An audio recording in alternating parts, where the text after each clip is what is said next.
बच्चों, today's topic for our lecture, as Dr. Shapes have started your new unit, circulation. आप लोगों का नया यूनिट डॉक्टर जावेद शपेस ने स्टार्ट कर दिया है, सर्कुलेशन। सर्कुलेशन का what is the aim of circulation? Circulation का एम होता है to provide oxygen and nutrients to all of your body and removal of all waste products and also carbon dioxide which has been accumulated in response to any metabolic activity in the body. तो उसके response में जो metabolism के response में जो waste products produce हुए हैं या कार्बन डाइऑक्साइड प्रोड्यूस हुई है, सर्कुलेशन का काम है। The function of circulation is to remove all those waste products. Now the question arises कि आपकी कितनी टाइप्स की सर्कुलेशन होती है। As all of you know कि सर्कुलेशन मेनली दो तरह की होती है। दिस इज योर कि आपके multi cellular organisms needs cardiovascular system, और जो आपकी सर्कुलेशन है वो दो तरह की होती है। एक होती है आपकी systemic circulation and second is your pulmonary circulation. और जो भी आपका राइट एंड लेफ्ट हार्ट से सर्कुलेशन में से चीज़ें निकलती हैं, उनके चैम्बर्स जो हैं वो आपस में कनेक्टेड होते हैं एक दूसरे के साथ, one after the other. They are connected in example of series. They are actually connected series like two buckets which are connected together like series. अब जो ब्लड फ्लो होते हैं इंडिविजुअल ऑर्गन्स को, वो प्राइमरीली कंट्रोल किया जा सकता है इंडिपेंडेंटली सीरीज में, because circulation to individual organs are arranged in parallel. जैसे कि आपके जो ब्रेन है, किडनी है, ब्रेन है, माइक है, देखिए ज़रा माइक चेक करें, ब्रेन है, किडनी है, आपका लिवर जो है इज एन एक्सेप्शन जिसकी अपनी ओन आर्टीरियल ब्लड सप्लाई और स्प्लेनिक सर्कुलेशन है। टिश्यू जो है, दिस इज़ वेरी इंपॉर्टेंट कि जो बॉडी के टिश्यूज़ हैं वो खुद अपनी ब्लड सप्लाई या ब्लड फ्लो जो है वो कंट्रोल करते हैं। This is very important point two remember. अब जो various portions of the circulation है, उसमें आपकी जो ब्लड है वो पंप करता है इस्लामिक सर्कुलेशन में। हार्ट जो है that is going to pump करता है ऑल ऑफ योर बॉडी। कैसे जाता है सिस्टमिक सर्कुलेशन में? Through aorta. अब एयोर्टा की जो वेसल्स हैं वहाँ वेसल्स स्ट्रॉन्ग मस्कुलर वेसल्स होंगे, स्मूथ मसल ज़्यादा होगा, और इसमें प्रेशर जो है वो भी हाई होना चाहिए। एटलीस्ट जो एवरेज प्रेशर है that should be about 100 millimetre of mercury. और एयोर्टा का प्रेशर जो है वो आप मेजर कर सकते हैं कि सिस्टोलिक प्रेशर कितना है और डायस्टोलिक प्रेशर कितना है। 120 is the systolic pressure and diastolic pressure is 80 millimetre of mercury. अब वो जो डिफरेंट पोर्शंस में सर्कुलेशन में आपका जो ब्लड है, प्लीज़ ये स्टूडेंट्स को म्यूट कर दें, स्टूडेंट्स को म्यूट कर दें प्लीज़। डिफरेंट प्रेशर्स हैं जो हार्ट के से ब्लड निकल रहा है, ब्लड फ्लो जो जा रहा है हार्ट के थ्रू एयोर्टा में सिस्टमिक सर्कुलेशन में, एक साइड पर लेफ्ट साइड से सिस्टमिक सर्कुलेशन में एयोर्टा के थ्रू जा रहा है, और जो राइट साइड है वहाँ पल्मोनरी आर्टरी के थ्रू जा रहा है। तो आपका जो हार्ट है वो पंप करता है ब्लड एयोर्टा।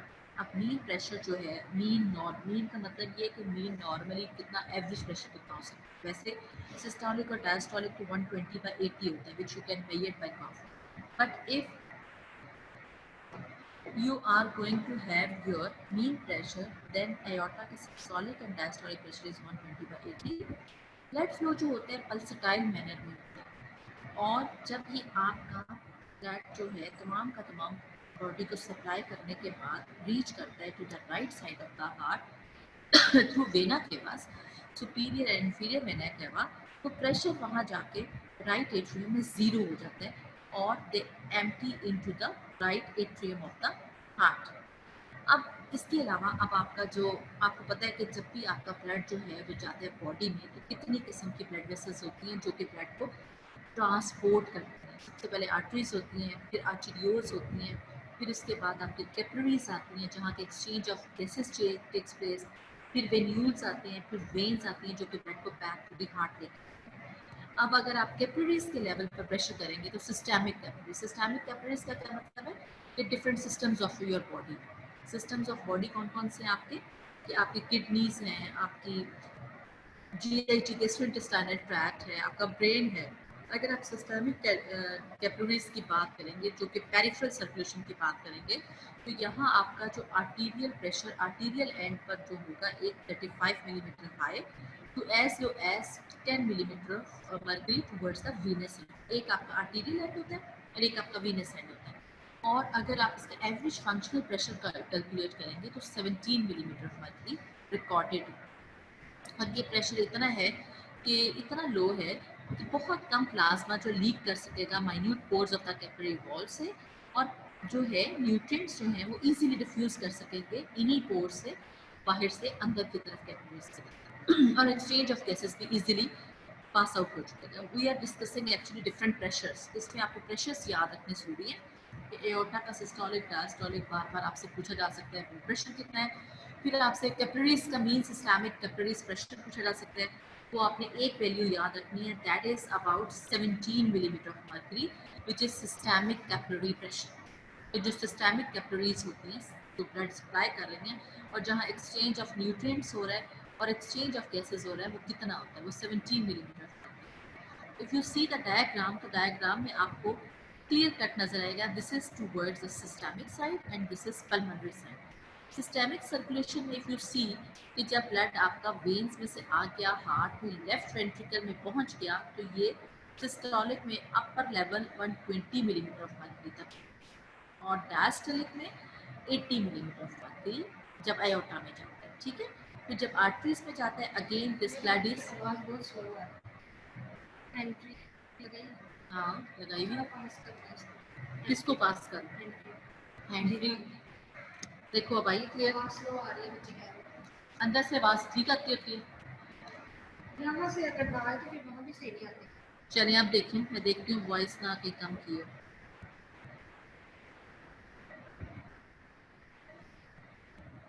अच्छा जी, उसके बाद हम बात कर रहे थे कि आपकी जो आर्टरीज हैं, लार्ज आर्टरीज में भी सेम ब्लड प्रेशर होगा, स्मॉल आर्टरीज और आर्टीरियोल्स के लेवल तक जाते जाते ब्लड जो है लेवल कम हो जाएगा, और कैपिलरीज के लेवल पर 17 मिलीमीटर पर जो मर्करी है वो प्रेशर होगा। और राइट एट्रियम तक प्रेशर अगर आप देखें तो ये जाते जाते zero pressure 0 millimetre of mercury हो जाता है। ठीक है, उसके बाद राइट वेंट्रिकल में अगेन राइज करता है, फिर राइट वेंट्रिकल, या आप इसको कहते हैं कि आपका जो पल्मोनरी साइड है, पल्मोनरी में यहाँ से वेसल्स में ब्लड जाना है, तो पल्मोनरी में राइट वेंट्रिकल में 25 और जो डायस्टोलिक है that is calculated to be 8 millimetre of mercury. ये अब हम वन बाय वन डिस्कस करेंगे आपके पल्मोनरी प्रेशर्स। पल्मोनरी आर्टरीज में अगर आपको आवाज़ नहीं आ रही बेटे तो ये स्लाइड्स वाली बातें जो है वो मैं कर रही हूँ, स्लाइड्स को आप रीड साथ साथ करते जाएं। कि प्रेशर जो है पल्मोनरी आर्टरीज में जैसे एओर्टा में है, लेकिन वैसा ही पल्सटाइल तो होगा, लेकिन ये प्रेशर जो है लेस होंगे। और इसमें सिस्टोलिक प्रेशर जैसे कि पीछे डायग्राम में मैंने आपको दिखाया 25 मिलीमीटर ऑफ मर्करी सिस्टोलिक होगा और डायस्टोलिक होगा 8 मिलीमीटर ऑफ मर्करी। मीन कितना होगा, मीन आपका होगा 16 millimetre of mercury. This is the your diastolic pressure is 8, systolic is 25 and mean pressure is your 16 millimeter of mercury. और अगर mean pulmonary capillary pressure जहाँ exchange of gases takes place होगी, तो that is calculated to be about 7 millimeter of mercury. These pressures you have already studied and read in heart. Heart में जो right ventricular pressure और right आपके जो pulmonary arterial pressures हैं वो same pressures। सो pulmonary arteries में blood flow तो same है लेकिन प्रेशर्स जो हैं वो लो हैं, पल्सटाइल, सेम ब्लड में जाना है। जितना 5 लीटर्स पर मिनट ब्लड आपका लेफ्ट वेंट्रिकल से थ्रू होना है, उतना ही ब्लड आपका थ्रू होना है थ्रू योर राइट वेंट्रिकल। ठीक है, यानी कि 5 लीटर्स पर मिनट ही जाना है। लेकिन यहाँ जो है प्रेशर स्लो है, वहाँ आयोटा का प्रेशर 120/80 है, यहाँ प्रेशर जो है आपका लो है 25/8। आपने याद रखना है ये वैल्यूज जो है ये एमसीक्यू के पॉइंट ऑफ व्यू से बहुत इंपॉर्टेंट है, और एमसीक्यू में आपके आ जाती होती है कि क्या आपके प्रेशर की वैल्यूज हैं 25/8 और मीन कितना है 16 millimetre of mercury. Pulmonary capillary pressure कितना है 7 मिलीमीटर ऑफ मर्क्यूरी, और पीछे जो आपका सिस्टेमिक कैपिलरी प्रेशर कितना था 17 मिलीमीटर ऑफ मर्क्यूरी। ये सारी वैल्यूज आपने बेटा याद रखनी है आपके एमसीक्यूज में आ जाती होगी, ठीक है। उसके बाद फिर ये है कि बेसिक प्रिंसिपल्स क्या है आपकी सर्कुलेटरी फंक्शंस का। बेसिकली आपका जो most tissues of the body है वो कंट्रोल करता है आपका ब्लड फ्लो। कैसे कंट्रोल करता है ब्लड, वो according to need of your body, जो टिश्यूज की जो नीड है, यानी अगर एक बंदा रेस्ट पर बैठा हुआ है तो उसकी टिश्यूज की नीड जो है बहुत कम होगी। इन स्पाइट ऑफ दैट अगर वही बंदा जो है एक्सरसाइज करना शुरू कर देगा तो उसकी नीड जो है वो बढ़ जाएगी या इंक्रीज हो जाएगी, या वो दौड़ना शुरू कर दे या भागना शुरू कर दे तो उसकी नीड जो है वो ज़्यादा हो जाएगी। इसमें बहुत ज़्यादा इंपॉर्टेंट रोल प्ले किया जाता है। इंपॉर्टेंट रोल कौन प्ले करता है, नर्वस सिस्टम प्रोवाइड करता है, प्लस योर नर्वस सिस्टम कैसे प्रोवाइड करेगा, आपका सिंपैथेटिक या पैरासिम्पैथेटिक स्टिमुलेशन के जरिए, plus your hormones are going to be released which are going to cause इधर vasodilatation at the local tissues level और वेजोकंस्ट्रिक्शन। ये तमाम details local hormonal control of the blood flow में हम next chapters में पढ़ेंगे, जिससे इसमें वरी करने की जरूरत नहीं है। अभी आपने सिर्फ बेसिक प्रिंसिपल्स देख रहे हैं कि बेसिक प्रिंसिपल कैसे कंट्रोल हो रहे हैं आपके ब्लड फ्लो के, और सर्कुलेशन बेसिकली कंट्रोल कैसे हो रही है। तो जो बेसिक कंट्रोल है आपका, वो आपका blood flow to the most tissues is controlled according to tissues need कि टिश्यूज को कितनी रिक्वायर्ड है ब्लड फ्लो। तो अगर ज़्यादा ब्लड फ्लो रिक्वायर्ड होगा तो वहाँ जो कुछ मीडिएटर्स या हार्मोन्स रिलीज होंगे जो कि सपोज ऑक्सीजन की लैक हो जाएगी और वो वेजो डायलेटेशन कर देगा और हाइपोक्सिया प्रोड्यूस करेगा, जिसकी वजह से ब्लड फ्लो इंक्रीज कर जाएगा। तो कुछ जो जगह जो है नर्वस सिस्टम भी स्ट्रॉन्ग नर्वस सिस्टम आ जाएगा जो कि उसको अगेन आपके ब्लड फ्लो को इंक्रीज कर सकते हैं। सिमिलरली कुछ हार्मोन्स रिलीज हो जाएंगे जो कि आपकी वेजोडाइलेटेशन प्रोवाइड करेंगे और आपका ब्लड फ्लो को इंक्रीज कर देंगे। सो नंबर वन, 3 पॉइंट्स है इसमें। Number one, blood flow to the most tissues is controlled according to tissues need. जैसे कि तमाम आर्टरीज और वेन्स का जो ल्यूमेन डायमीटर है वो कंट्रोल किया जा सकता है by contraction and relaxation of the smooth muscles within their walls. साथ ही साथ कैसी उसकी फिजियोलॉजिकल स्कोर है, पैथोलॉजिकल है या फार्माकोलॉजिकल एजेंट्स हैं which can alter the lumen vessel. Second important point which you have to remember, the cardiac output is actually controlled the sum of all local tissue blood flow. Heart जो है वो automaton की तरह act करता है responding to the demands of the tissue. The heart often need help in form of special nerve signals to make it pump the required amount of blood flow through sympathetic system which is going to increase the blood flow and parasympathetic which is going to decrease the blood flow. यानी कि cardiac output आपका, अगर somebody is going to start exercising, अगर कोई बंदा है वो exercise करना शुरू कर देगा तो उसमें क्या होगा कि कार्डियक आउटपुट बढ़ जाएगा, लेकिन कार्डियक आउटपुट भी एक सर्टेन लिमिट तक बढ़ता है। अगर एक्सरसाइज इंक्रीज है तो 4 to 7 times cardiac output increase किया जा सकता है। ऑटोमेटिकली बॉडी जो है वो उसको इंक्रीज कर देगा through nervous control that is sympathetic stimulation, और ये ऑटोमेटिक है और फिर required amount of the blood flow उसको प्रोवाइड करेगा। लेकिन ये नहीं होता आपका कि तमाम की तमाम जो पेरिफेरी तक टिश्यूज हैं या जो दूर तक वेसल्स पड़ी हुई हैं वहाँ भी ये ब्लड फ्लो जो है आपका रीच कर सकेगा। उसका क्या होता है कि उसमें लोकली जो आपका ब्लड टिश्यूज हैं तो इट सेल्फ अपना ब्लड फ्लो जो है वो कंट्रोल कर सकते हैं through release of vasodilator substances और through release of your vasoconstrictor substances. अगर blood flow कम required हो तो vasoconstrictor substances release होंगे, अगर ज़्यादा required है तो vasodilator substances release होंगे. So number one condition you have to remember कि blood flow is controlled according to the need of the body tissue. And second important thing कि cardiac output is actually controlled by the sum of all local tissue flow. कि जितना local tissue flow अगर वेसोडाइलेटेशन है तो venous return increase होगा, जब venous return increase होगा तो कार्डियक आउटपुट इंक्रीज हो जाएगा। सिमिलरली अगर जो है वीनस रिटर्न कम है तो कार्डियक आउटपुट भी कम होगा और आपका जो लोकल टिश्यूज का ब्लड फ्लो है वो कंट्रोल किया जा सकता है। Third important point which you have to remember कि आपका जो आर्टीरियल प्रेशर है, आर्टीरियल प्रेशर कैसे कंट्रोल किया जा सकता है। Arterial pressure is actually not controlled under cardiac output or local blood flow. It is controlled independent. ना तो local blood flow इसको कंट्रोल कर सकते हैं, ना इसको cardiac output कंट्रोल कर रहा है, बल्कि ये itself कंट्रोल हो रहा है। ऑटोमेटिकली या इंडिपेंडेंटली। अगर किसी का ब्लड प्रेशर बहुत लो हो जाएगा तो ऑटोमेटिकली कुछ रिफ्लेक्सेस आएंगे जो कि आपके जो ब्लड प्रेशर है उसको इंक्रीज करना शुरू कर देगा। और अगर किसी का ब्लड प्रेशर बहुत ज़्यादा हाई हो जाएगा तो ऑटोमेटिकली कुछ नर्वस कंट्रोल्स आएंगे। All the arterial blood pressure control system you will study in later chapters. Later जो आपके सर्कुलेशन के चैप्टर्स हैं उनमें आप पढ़ेंगे कि कैसे कंट्रोल होगा। लेकिन कुछ नर्वस रिफ्लेक्सेस भी होते हैं, कुछ हार्मोनल रिफ्लेक्सेस भी होते हैं, और लॉन्ग और डेज और फॉर ईयर्स के लिए आपकी किडनीज जो हैं they are going to regulate. This is actually important point that the circulatory system have an extensive system for controlling the arterial blood pressure. If the pressure significantly falls below the normal level of 100 millimeter mercury, within seconds a barrage of nervous reflex elicits a series of circulatory changes to raise the pressure back toward normal. अब nervous signals जो है वो क्या क्या करेंगे? पहले तो वो ये है कि force of heart pumping increase करेंगे ताकि ज़्यादा कॉन्ट्रैक्शन हो सके और उसके साथ ही साथ force of heart contraction increase करेंगे। वीनस रिजर्वायर्स में भी कॉन्ट्रैक्शन करेंगे ताकि वहाँ से भी ब्लड हार्ट में आ सके। उसके अलावा constriction, generalize constriction of arterioles in many tissues so that more blood accumulates in larger artery to increase the arterial pressure.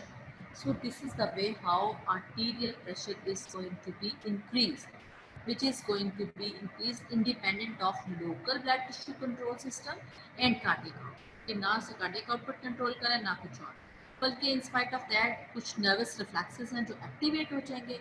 वो हार्ट, अगर ब्लड प्रेशर 100 से नीचे चला गया तो वो हार्ट पंपिंग को इंक्रीज कर देंगे। वो आपकी जो लार्ज वीनस रिजर्वायर्स हैं, जो ब्लड वेसल्स होती हैं, जो वेसल्स वेन्स होती हैं, वो एक्ट एज अ रिजर्वायर। वहाँ से भी ब्लड आपका आ जाएगा हार्ट में ताकि आपकी ब्लड वेसल्स को ज़्यादा ब्लड प्रोवाइड कर सकें और आपका जो वेसल्स हैं वो ज़्यादा आपका ब्लड प्रेशर कर सकें। या फिर ये है कि आर्टीरियोलर लेवल पर स्ट्रिक्ट वेसोकंस्ट्रिक्शन होगी so that to increase the total peripheral resistance, and this is going to increase the blood accumulate in the larger artery to increase the arterial pressure. 3 points आपने याद रखने हैं how the blood pressure is going to be increased. अच्छा जी, उसके बाद आपका आ जाता है कि आपकी लॉन्ग टर्म रेगुलेशन कैसे होगी। Long term regulation over more prolonged periods of times if it is required for hours or for days. So kidneys plays an important role by releasing hormone, antidiuretic hormone diuresis कम हो जाएगी। और इसके अलावा जो है आपका aldosterone is a hormone which you will study aldosterone and antidiuretic hormone second year, but दो नाम आपने फिर भी याद रखने हैं। ADH सिक्रीट होता है और एल्डोस्टेरॉन। ये जब हम ब्लड प्रेशर की रेगुलेशन पढ़ेंगे उसमें भी ये डिटेल से डिस्कस करेंगे, लेकिन आपने याद रखना है कि long term regulation is being provided by kidneys, short term regulation is provided by nervous regulation, but long term regulation is provided by your kidneys. So hormones which are antidiuretic hormone and aldosterone which are going to control your water regulatory system, and then this will control your blood pressure. Okay, so 3 points you have to remember. What are 3 points which are basic principle of control of your circulation, कि आपकी body की circulation कैसे control होगी। Number 1 कि local tissues are blood flow to the local tissues is controlled by themselves according to need of the tissue. Number 1. Number 2, cardiac output is controlled by the sum of local control of body tissues. And number 3, arterial pressure is controlled independent of local blood flow and cardiac output.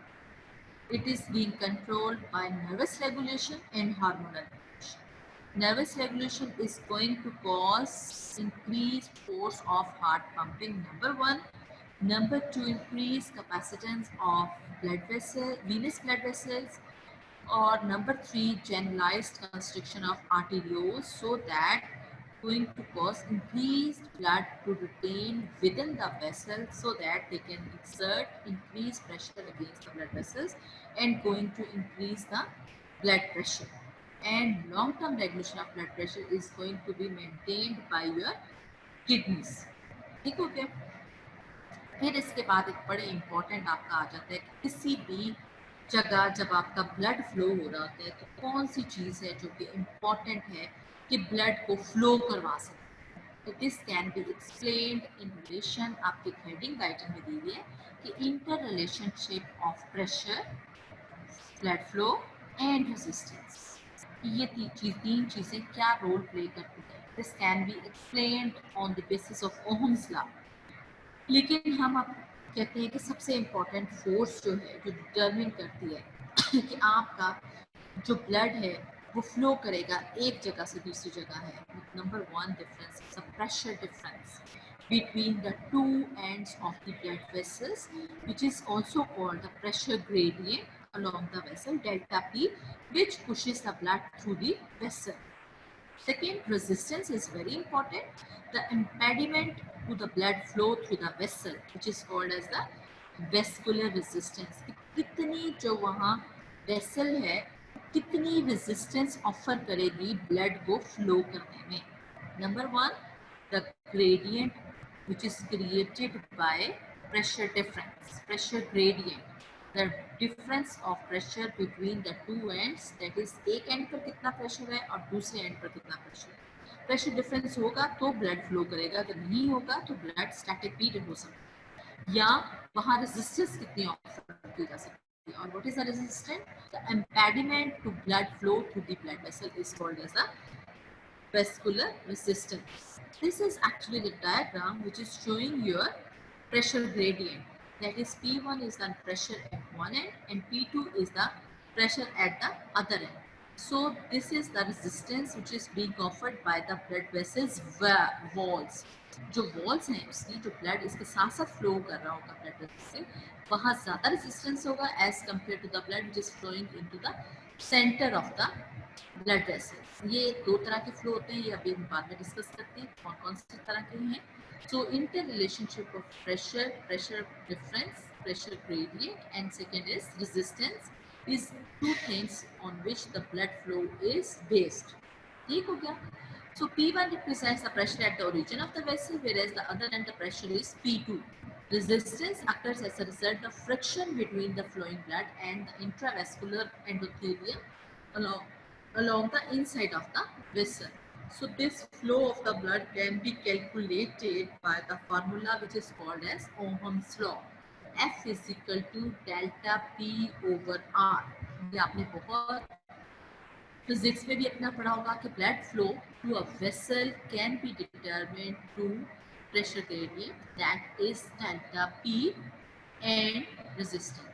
And flow of the blood vessel is equal to delta P over R, which is Ohm's law. And if there is increased pressure difference, the flow will be more. And if there is more resistance, flow is inversely proportional. So the flow will be lower. Then another important property of the blood flow is your two types of the flow. One is the laminar or steady flow to the vessels. This can be shown by this diagram. कि एक इसमें ये page circulation है, एक ये circulation है. तो यहाँ जो फ्लो है वो स्टेडी स्टेट है, जो कि बी में डायग्राम में वो ब्लड जो कि along the vessels हैं वो slowly flow करेगा, whereas that blood which is present within the center most without the resistance offered by the vessels wall, so that flow easily. So this type of the flow is called as the laminar flow or steady state flow.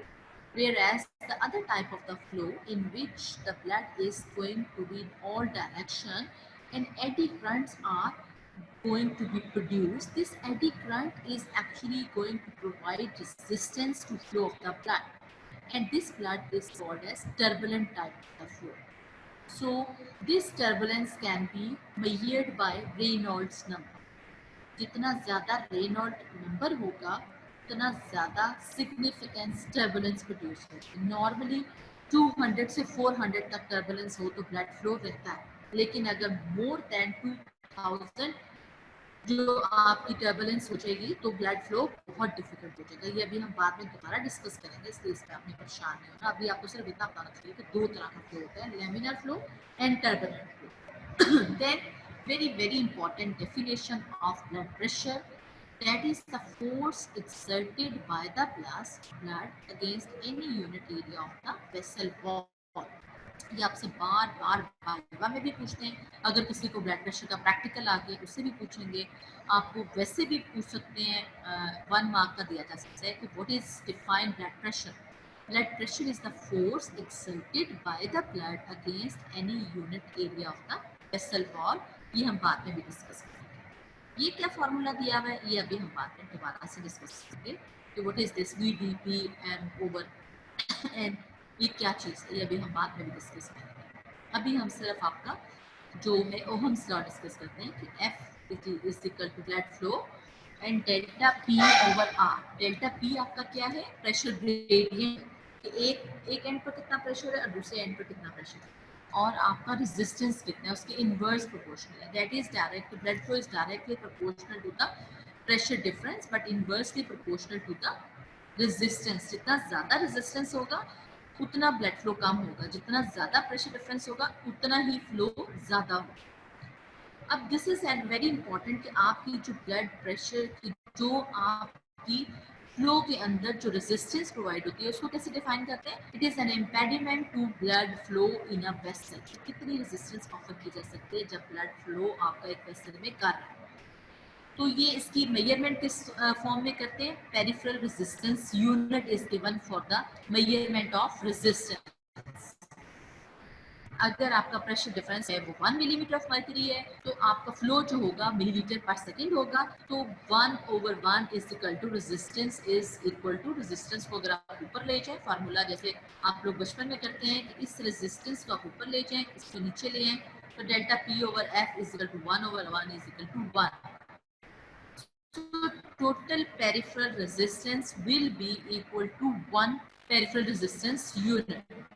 अगर अब ये जो total peripheral resistance है, normally आपकी जो है 1 peripheral resistance unit होता है, लेकिन ये पेरिफेरल रेजिस्टेंस यूनिट अगर बहुत ज़्यादा नर्वस रिफ्लेक्स हुए, स्ट्रॉन्ग सिंपैथेटिक स्टिमुलेशन दे दी जाए, तो ये जो आपका रेजिस्टेंस है ये 4 पेरिफेरल रेजिस्टेंस यूनिट तक इंक्रीज कर सकती है। और जब भी रेजिस्टेंस इंक्रीज होगा तो आपका जो ब्लड फ्लो है वो इम्पेडिमेंट शो करेगा और साथ ही साथ आपका ब्लड प्रेशर भी इंक्रीज कर जाएगा। ठीक है, टोटल पेरिफेरल रेजिस्टेंस जब भी इंक्रीज होती है तो आपके जो ब्लड फ्लो भी रेजिस्ट करेगा और आपका ब्लड प्रेशर भी इंक्रीज करेगा। ये कैसे होगा ये हम बात है again discuss.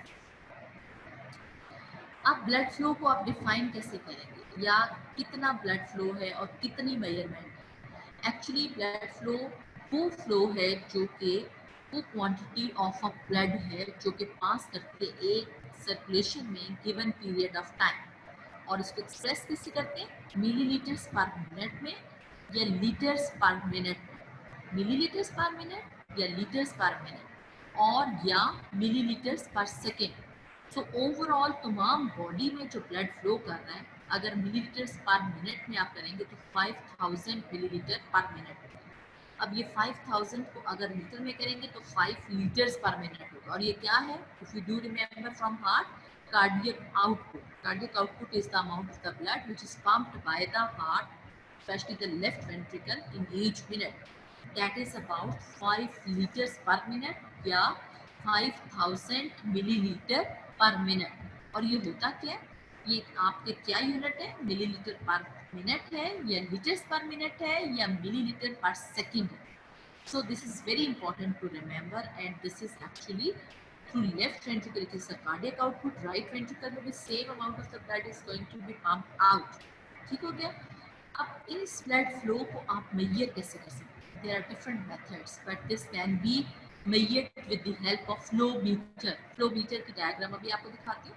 Electromagnetic flow meter हो सकता है जिसमें कि एक्सपेरिमेंटली आप ब्लड वेसल्स के ऊपर इलेक्ट्रोड्स लगा के उसके अंदर एक स्पेसिफिकली आप फ्लो मेजर कर सकते हैं कि कितना इलेक्ट्रोवोल्टोमीटर जो है वो फ्लो दे देगा कि कितना फ्लो इस पे हुआ है। या फिर आप अल्ट्रासोनिक डॉपलर फ्लो, उसमें अल्ट्रासाउंड की मशीन है जो कि लगा देती है, उसमें जो साउंड फ्रीक्वेंसी जो प्रोड्यूस होती है वो अल्ट्रासाउंड पर रिकॉर्ड की जाती है, जिसकी वजह से पता चलता है कि इसमें कितना फ्लो है, हाई फ्लो है, लो फ्लो है.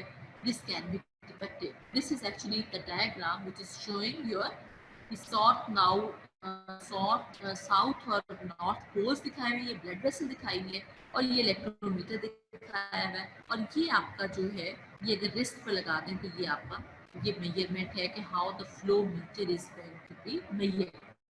Flow meter of the electromagnetic type showing generation of electric voltage in a wire as it passes through an electromagnetic field. जैसे कि इलेक्ट्रोमैग्नेटिक फील्ड में से पास करते हैं तो generation of electric voltage in electrode of a blood vessel and the vessel is placed in a strong magnetic field. ये modern है, ये ए और बी है, ये ब्लड वेसल प्लेस की हुई है, यहाँ से आपकी रिकॉर्डिंग हो रही है. और this is actually a diagram showing the Doppler ultrasonic Doppler flowmeter, जिसमें एक वेव जो है वो ट्रांसमिट की जाएगी और ब्लड वेसल को एक रिफ्लेक्ट करेगी और उसकी साउंड फ्रीक्वेंसी जो प्रोड्यूस होगी वो बताएगी कि हाई फ्रीक्वेंसी वेव है, ये लो फ्रीक्वेंसी वेव है और कितना फ्लो है, हाई फ्रीक्वेंसी फ्लो है, ये लो फ्रीक्वेंसी फ्लो है. ये ब्लड वेसल शो की हुई है. ठीक है. Then special advantage of the electromagnetic flow meter is that it can record the changes in very less seconds में 1/100 of a second में जो ज़रा सी भी कुछ स्टेडी फ्लो में चेंज आएगा ये उसको डिटेक्ट कर सकता है आपका इलेक्ट्रोमैग्नेटिक फ्लो मीटर. 1/100 फ्लो जो स्टेडी फ्लो में चेंज है उसको भी डिटेक्ट कर सकता है. अब आपके वही बात से पहले मैंने आपको बताई थी कि कितनी टाइप्स का फ्लो आपका ब्लड फ्लो हो सकता है. दो तरह का ब्लड फ्लो हो सकता है, laminar flow and second is your turbulent flow. Laminar flow होता है कि जब ब्लड जो है फ्लो कर रहा है steady rate through a smooth blood vessel. एक स्मूथ ब्लड वेसल्स है जिसमें कि स्मूथली अगर आप एक पाइप ही देखें जो कि अगर एक कहीं से टूटा हुआ नहीं है या कहीं उसके अंदर कोई पत्थर नहीं है तो नॉर्मली उस पाइप में से ब्लड आराम से चला जाएगा, उस वेसल वाल में से स्मूथली पास कर जाएगा और वो ब्लड जो कि उस पाइप के साथ साथ होगा वहाँ कम फ्लो होगा, जो सेंटर मोस्ट में होगा वहाँ वो फ्लो जो है वो फास्ट होगा. And this type of the flow is called as laminar flow और streamline flow.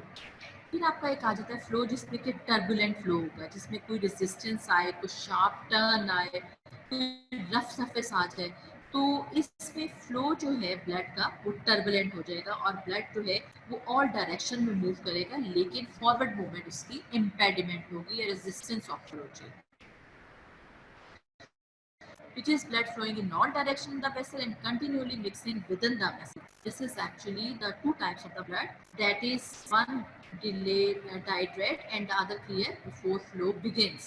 When the flow begins, 1 second के बाद this is your streamline or laminar flow and this is your turbulent flow which is moving in motion but not moving forward.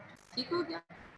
So this portion of the fluid which is going to adjacent to the vessel wall is hardly moved, whereas third portion of the blood which is in the centermost portion of the blood that has moved a long distance. जो सेंटरमोस्ट portion में जो blood flow कर रहा था इस type के flow कहते हैं parabolic profile for velocity of blood flow. Parabolic profile for velocity of blood flow. So the middle of the जो fluid middle of the vessel में है वो can move rapidly because many layers of sleeping molecules exist between the middle of the vessel and vessel wall, whereas each layer towards the center flow progressively more rapidly than the outer layer. Slipping उसकी ज़्यादा easily हो रही है, उसको कोई hindrance नहीं हो रही. जो vessel wall के साथ है वहाँ resistance offered हो रही है endothelium of the blood vessels में. सेंटर में सिर्फ फ्लूइड है, ऊपर भी फ्लूइड है, नीचे भी फ्लूइड है, तो तेजी से वहाँ से मूव कर जाए. अब वो जो है वो कहते हैं कि rate of the when the rate of turbulent blood flow of under some conditions. जब अभी आपको बताया था कि टर्बुलेंट ब्लड फ्लो किन कंडीशंस में प्रोड्यूस हो सकता है, कि rate of the blood flow कब आपका जो है वो टू ग्रेट हो सकता है या आपका जो ब्लड फ्लो है वो शार्प टर्न से पास करे, कोई ऑब्स्ट्रक्शन दे दे या रफ सरफेस पे the flow may then become turbulent disorderly rather than streamlined. As I have already told you कि turbulent flow disorder blood flow है जिसमें कि blood तमाम directions में जा रहा है लेकिन वो डिसऑर्डर्ड है। और किस केस में हो सकता है? हो सकता है आपको कोई जो है वो ब्लड का शार्प टर्न आ जाए ब्लड वेसल्स में, या फिर ये है कि कोई रफ सरफेस आ गई है, या फिर ये है कि कोई ऑब्स्ट्रक्शन। और इसमें होता क्या होता है टर्बुलेंट फ्लो में कि ब्लड तमाम डायरेक्शन में जा रहा है, ऊपर भी जा रहा है, इधर भी जा रहा है, उधर भी जा रहा है। तो ये ऐसी है कि जैसे व्हर्लपूल्स जो है, अगर रिवर में कोई ऑब्स्ट्रक्शन आ जाए तो व्हर्लपूल से पैदा हो जाते हैं, ऐसे एक इर्द गिर्द व्हर्लपूल्स प्रोड्यूस हो जाए, तो that is same like a eddy current. और ये एडी करंट्स फिर क्या प्रोड्यूस करते हैं? क्यों ये प्रोड्यूस करेंगे? Increase resistance to flow. So turbulent blood flow always produce eddy currents, just like the whirlpools in the whirlpools within the your flowing river at a point of obstruction, and this is going to provide increased resistance. And this can happen in case of whenever there is any sharp turn, any obstruction in the vessel or any rough surface. सो अब आपने क्या understand किया कि दो तरह का flow हो गया। कौन से दो तरह का फ्लो है? स्टेडी स्ट्रेट स्ट्रीमलाइन फ्लो और लैमिनर ब्लड फ्लो। और सेकंड ब्लड फ्लो कौन सा है? Turbulent blood flow. Turbulent blood flow क्या करता है? टर्बुलेंस प्रोड्यूस करता है। और टर्बुलेंस क्या प्रोड्यूस करेगा? रेजिस्टेंस प्रोड्यूस करेगा। So this is very important to remember two types of the flow, blood flow. फिर उसके बाद ये है कि ये जो आपकी tendency for turbulent flow increase करती है in direct proportion to the velocity of blood. जितनी ज़्यादा वेलोसिटी होगी उतनी ज़्यादा टर्बुलेंस प्रोड्यूस। और ये डिपेंड करती है आपकी diameter of the blood vessel पर, आपकी डेंसिटी ऑफ द ब्लड पर, और इन्वर्सली प्रोपोर्शनल होती है आपकी viscosity of the blood. This is actually your Poisson's law or your tendency for turbulence, which is can be measured by Reynolds number. That is, Reynolds number is directly proportional to the velocity of blood flow, your diameter of blood vessel, and your density of the blood, and inversely proportional to the viscosity of the blood. This is the formula which you have to remember. आपको कोई भी चीज़ देके पूछा जा सकता है कि इसका रेनॉल्ड नंबर कितना है। तो कितना रेनॉल्ड नंबर वेरिएबल है? 200 से 400 तक तो वेरिएबल है, लेकिन अगर मोर देन 2000 रेनॉल्ड नंबर हो जाए तो significant turbulence can be produced. So these are the formula. एक आपने फार्मूला अभी तक पढ़ा है ओहम्स लॉ का। What is that? Your Ohm's law is equal to flow is equal to delta P over R. दूसरा फार्मूला आपने Reynold number का पढ़ा है, that is Reynold number is directly proportional to the velocity of blood flow, diameter of the blood vessel, density of the blood, and inversely proportional to the viscosity of the blood, that is N. VdP over N. ये अब आपने दो फार्मूले learn कर लेने, आपके MCQ में important हैं ये फार्मूलाज। प्लीज बार बार कह रही हूँ कि एमसीक्यू के पॉइंट ऑफ व्यू से बहुत इंपॉर्टेंट है। अब यही वही बातें जो मैंने आपको बताई थी कि अगर 2000 है तो आपकी स्ट्रेट स्मूथ वेसल होगी रेनॉल्ड नंबर, तब भी जो है ये आपका रेनॉल्ड नंबर अगर इतना ज़्यादा बढ़ गया तो ये टर्बुलेंस प्रोड्यूस करेगा, जितनी मर्जी स्ट्रेट या स्मूथ वेसल हो। जबकि नॉर्मली जो लार्जर आर्टरीज हैं उसमें नॉर्मली भी आपका 200 से 400 लार्जर आर्टरीज में रेनॉल्ड नंबर होता है, बिकॉज ताकि वो तमाम ब्रांचेस ऑफ द ब्लड को ब्लड जा सके। और ये कौन कौन सी जगह है? Proximal portion of aorta and pulmonary artery. और ये Reynold number can rise to several thousand times during the rapid phase of ejection by the ventricles. Turbulence, considerable turbulence is required in the proximal aorta and pulmonary artery so that blood can flow to the all blood vessels. इसलिए दो जगह आपने याद रखनी है जहाँ के normally भी बहुत ज़्यादा टर्बुलेंस होती है, लेकिन वो भी 200 से 400 तक रेनॉल्ड नंबर उसका भी होता है। ये नहीं कि 2000 हो जाए। 2000 अगर हो गया रेनॉल्ड नंबर तो इतना ज़्यादा टर्बुलेंस प्रोड्यूस होगी कि स्ट्रेट स्मूथ ब्लड वेसल है वो भी टर्बुलेंस प्रोड्यूस करते हैं ब्लड। ठीक है। उसके बाद ये कि अब high velocity of the blood flow, pulsatile nature of the flow, sudden change in the diameter and larger vessel diameter, all these things can change the Raynaud number. जब भी velocity of blood flow ज़्यादा हो जाए, pulsatile nature of the flow ज़्यादा हो जाए, sudden change in the vessel diameter हो जाए या बहुत बड़ी वेसल्स हो जाए तो रेनॉल्ड नंबर जो है वो इंक्रीज हो सकता है। लेकिन स्मॉलर वेसल्स में जो रेनॉल्ड नंबर है वो never high enough to cause service. ये सारा का सारा ये जो चार चीज़ें आपने पढ़ी हैं ये आपकी लार्जर ब्लड वेसल्स के लिए याद रखने की जरूरत है कि रेनॉल्ड नंबर कहाँ कहाँ चेंज हो सकता है, कब कब चेंज हो सकता है। देन कम्स कि आपकी जो कंडक्टेंस है, the rate of blood flow is called as the conductance. कितना ब्लड जो है आपका फ्लो करता है, that is going to depend upon the diameter of the blood vessel. Example ऐसे दी गई है, तीन आपको जो है वेसल्स दिखाई हुई हैं, एक डायमीटर जिसका 1 है, एक ब्लड वेसल है जिसका डायमीटर 2 है, एक डायमीटर है जिसका डायमीटर 4 है। अगर आप इन तीनों को देखें तो इन तीनों का जो इंक्रीज इन डायमीटर 4 है तो ब्लड फ्लो भी जो है उसका 4 टाइम्स इंक्रीज हो गया, 256 बल्कि ये 8 टाइम्स डायमीटर जो है इंक्रीज हो जाता है, फ्लो इंक्रीज हो जाता है। डायमीटर 4 टाइम्स इंक्रीज है, ब्लड फ्लो 256 मिलीलीटर पर मिनट जो है वो ब्लड फ्लो इंक्रीज कर जाता है। ठीक है, this is very important. Conductance, vessel conductance plays an important role and depend upon the diameter of the blood vessel. ये आपको एमसीक्यू दे सकते हैं, पूछ सकते हैं कि अगर डायमीटर जो है वो 1 से 4 टाइम्स इंक्रीज हो जाए तो उसका फ्लो कितना हो जाएगा। तो you have to have tell about the diameter कि 4 fold increase in diameter can cause 256 fold increase in flow. इस चीज़ को आप याद कर लो, रिमेंबर कर लो बहुत अच्छी तरह। Hence, conductance of a vessel increase in proportion to the fourth power of diameter. This can be explained with the help of Poisson's law. This is very important. Another law which you have to memorize, that is flow is equal to pi delta P R4 in over 8 n point L. So these are the factors which is going to change resistance of the blood vessels or conductance. ठीक है, तो कितना flow कितने millilitre पर depend करेगा, ये आपने definition याद कर लेनी है कि conductance of the vessel increase in proportion to the fourth power of diameter.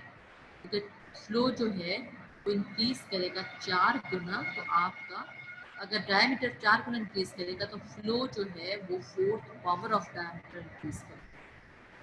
ठीक, this is actually derivatives of Poisson's law, F is equal to delta P pi R 4 A theta N, और यहाँ जो है delta P over Q is equal to your resistance, delta P over R. Flow is proportional to pressure difference between entrance and exit power of the tube and inversely proportional to the resistance. ये already आपको बताया, ठीक है। Then comes कितनी types की vessels हो सकती हैं। ये अब आपने जो नाम दिए हुए, ये अब आप इसकी पिक्चर ले लें। ये जो है ये आपकी गाइटर में नहीं दिया हुआ, ये और बुक से लिया हुआ है। विंड कैसल वेसल्स कौन कौन सी होती हैं, रेजरवायर वेसल्स कौन सी आती हैं, इसमें वेन्स आ जाती हैं। कुछ होती हैं आपकी larger artery, they are again windkessel vessels, highly distensible which are served to damp large pressure fluctuation, pulsatile flow converted to constant blood flow।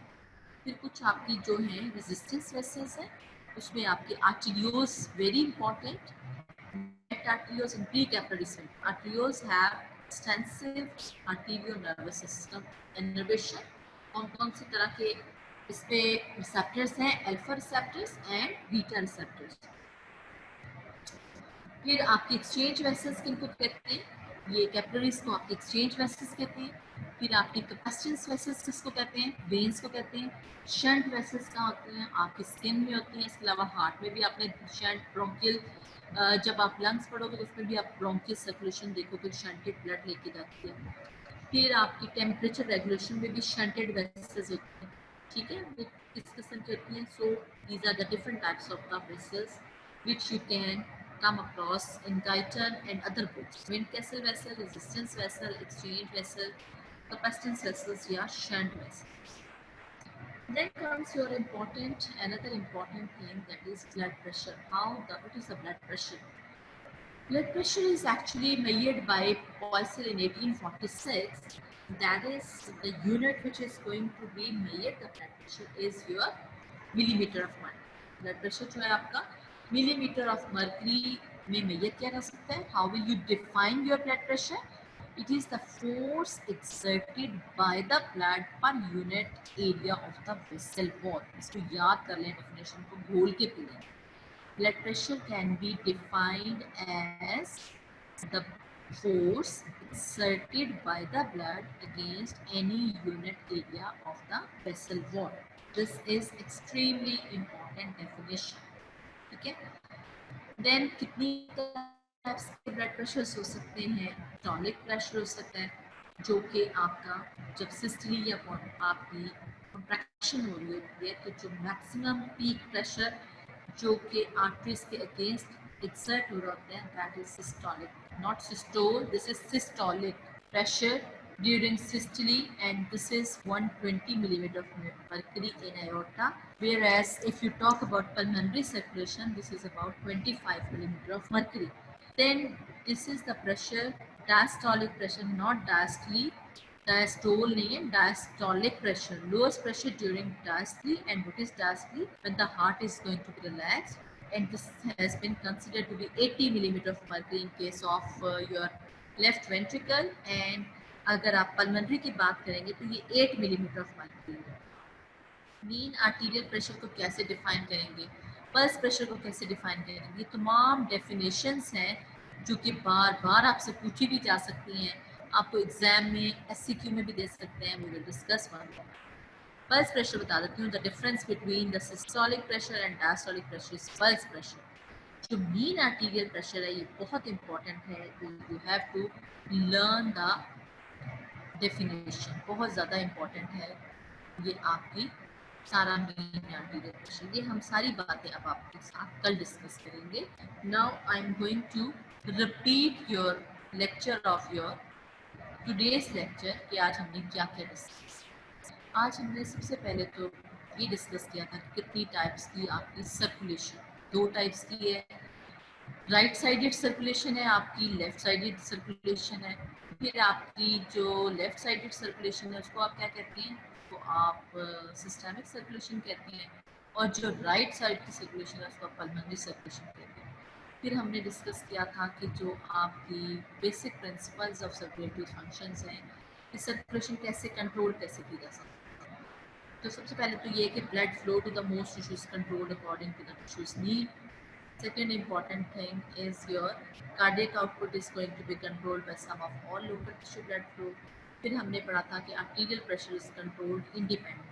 ठीक है, ये 3 चीज़ें पढ़ी थी. फिर हमने एक इम्पॉर्टेंट पढ़ा था कि 2 बेसिक चीज़ें कौन सी हैं जिन पर कि ब्लड फ्लो डिपेंड करता है. एक तो आपका ये है कि प्रेशर डिफरेंस होना चाहिए, प्रेशर ग्रेडियंट जिसको कहते हैं, कि दोनों ब्लड वेसल्स के एंड पर स्टार्टिंग में और एंड में प्रेशर डिफरेंस होना चाहिए, which is called be delta P. P1 और P2 कितने.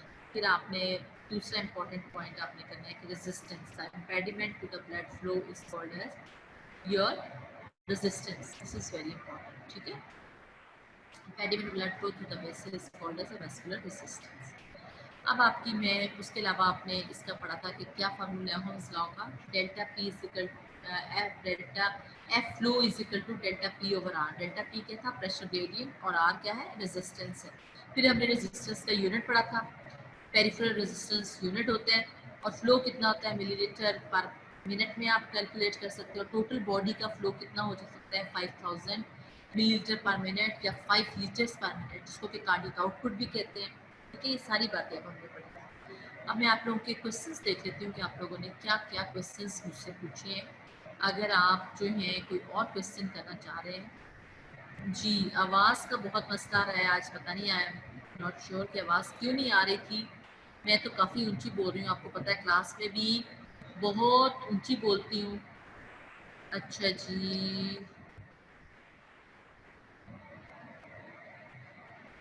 बेटे ये आपका आपने पूछा हुआ है कि ये आपका कौन सा है. This is not fluid dynamics, this is actually your जो है सर्कुलेशन का यूनिट है. आई थिंक ये चैप्टर नंबर 14 है आपका सर्कुलेशन. ठीक है, उसमें से आपने ये लर्न करना है.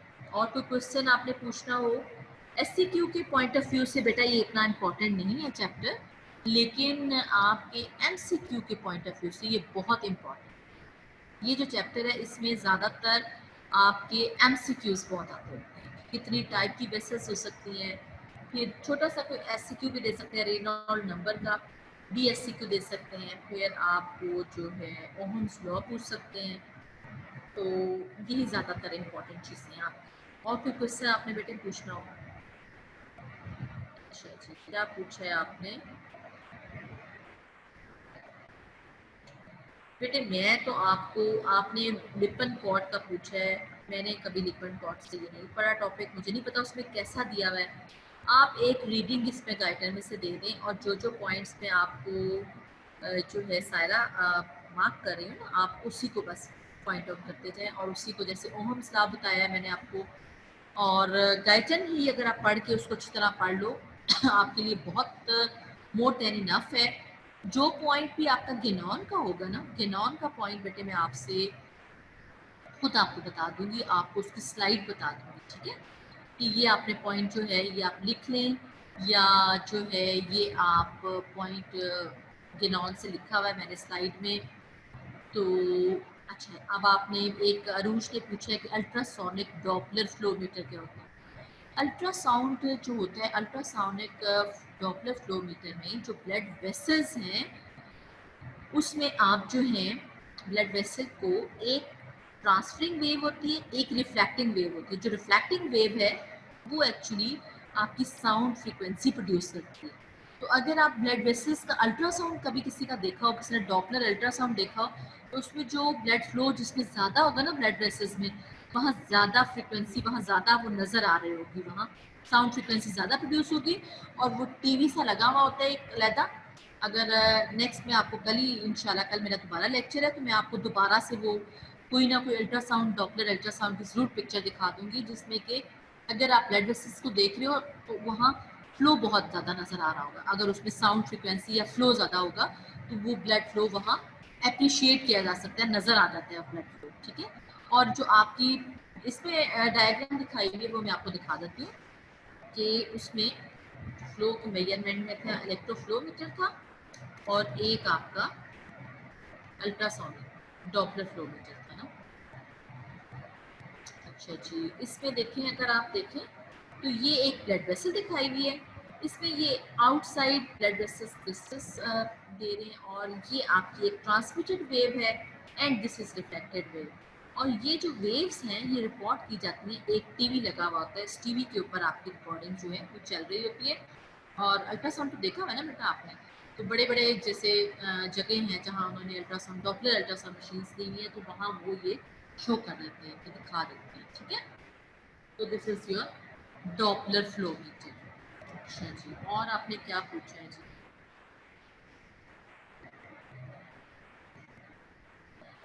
बेटी ये जो आपने क्वेश्चन किया हुआ है कि हार्ट के चैप्टर्स के, आयशा जफर ने क्वेश्चन किया है कि हार्ट के चैप्टर के कितने ऐसे क्यों आते हैं। इसके लिए बेटे आप टॉस निकालें, ठीक है? टॉस निकाल के उसमें से देखें, आई थिंक हार्ट में से एक क्वेश्चन तो मस्ट आता है। और इसी तरह वेरी सरप्राइजिंगली आपके जो 11 चैप्टर्स हैं सर्कुलेशन के, इसमें से भी आई थिंक एक ही क्वेश्चन आता है सर्कुलेशन में से भी। लेकिन you have to study whole 11 chapters at least. आपने बेटा टाइम बहुत है अब आपके पास, आप रीडिंग जरूर देते जाएगा करो, ठीक है? रीडिंग दोगे तो उससे ये है कि क्लियर हो जाएगा। और साथ ही साथ आप अपना कोई हाईलाइटर रखो जिसमें कि आप मेंशन कर दोगे कि ये जो है एमसीक्यू के पॉइंट ऑफ व्यू से इम्पोर्टेंट है, तो यू कैन मेंशन। और साथ ही जब मैं आपको बता रही होती हूँ उसी वक्त बेशक आप देख लिया करो, उसी वक्त आइटम खोल के उसमें मार्क कर लिया करो, क्योंकि बाद में बेटे आपको टाइम नहीं मिलता कि आप वो लिखे हुए नोट्स खोल सको और उसको कोरिलेट कर सको। इसलिए बेहतर है कि आप उसी वक्त जो है खोल के उसको पढ़ लिया, ठीक है? और any more question? No question? Okay, wish you all the best. Inshallah, tomorrow we will continue with the blood pressure, how it is going to be measured, and what is actually the blood vessel. Thank you very much.